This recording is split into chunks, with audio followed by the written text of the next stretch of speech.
నాటకం చూడాల్సి వస్తే ముందు వరుసలో కూర్చుంటాం. అదే సినిమా చూడాల్సి వస్తే వెనుక వరుసలో కూర్చుంటాం. ముందు వెనుక అన్నవి సాపేక్షం. సబ్బును తయారు చేయాలంటే ఆయిల్ కావాలి. అదే చేతికి అంటిన ఆయిల్ని పోగొట్టుకోవాలంటే సబ్బు కావాలి. చిత్రంగా ఉంది కదూ, జీవితం కూడా ఇంతే. సమస్య వచ్చి పడింది, జీవితం అయిపోయింది అనుకోకూడదు. దానిని ఓ మలుపుగా భావించాలి. ఈ ప్రపంచంలో ఇద్దరు ఆనందిస్తారు. ఒకరు పిచ్చివాళ్లు, మరొకరు చిన్నపిల్లలు. గమ్యాన్ని చేరుకోవాలంటే పిచ్చితనం కావాలి. చేరుకున్న గమ్యాన్ని ఆనందించాలంటే చిన్నపిల్లలైపోవాలి. తాళంతో పాటే తాళం చెవి కూడా తయారు చేయబడుతుంది. ఒకటి లేకుంటే రెండోది తయారు కాబడదు. అలాగే పరిష్కారం లేకుండా సమస్య కూడా రాదు. తోటా కంటే శక్తివంతమైనది మాట. ఒక్క మాటతో సంబంధం తెంచేసుకోవచ్చు. ఒకే మాటతో లేని బంధాన్ని పెంచేసుకోవచ్చు కూడా. మనిషి సమాజంలో సూదిలా బ్రతకాలి కాని కత్తెరలా కాదు. సూది పని ఎప్పుడు జోడించడం మాత్రమే, కత్తెర పని ఎప్పుడు విడదీయడమే. అందరినీ కలుపుకుంటూ బ్రతకాలే గాని కత్తెరలా విడదీస్తూ కాదు. నిజాన్ని మార్చే శక్తి ఈ ప్రపంచంలో ఎవ్వరికీ లేదు. కాని ప్రపంచాన్ని మార్చే శక్తి ఒక్క నిజానికి ఉంది.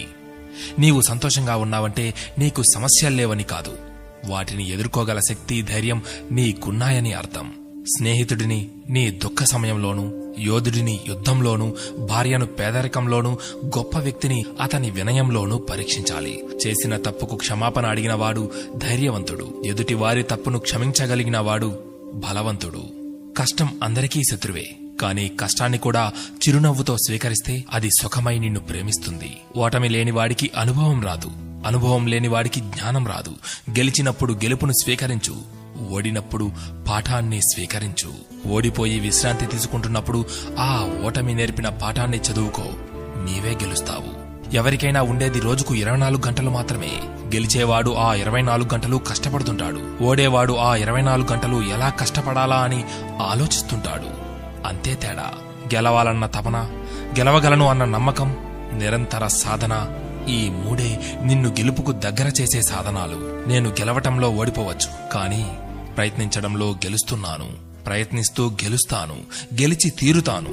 స్వయం కృషితో పైకొచ్చిన వారికి ఆత్మవిశ్వాసం ఉంటుంది గాని అహంకారం ఉండదు. ఏమంటారు?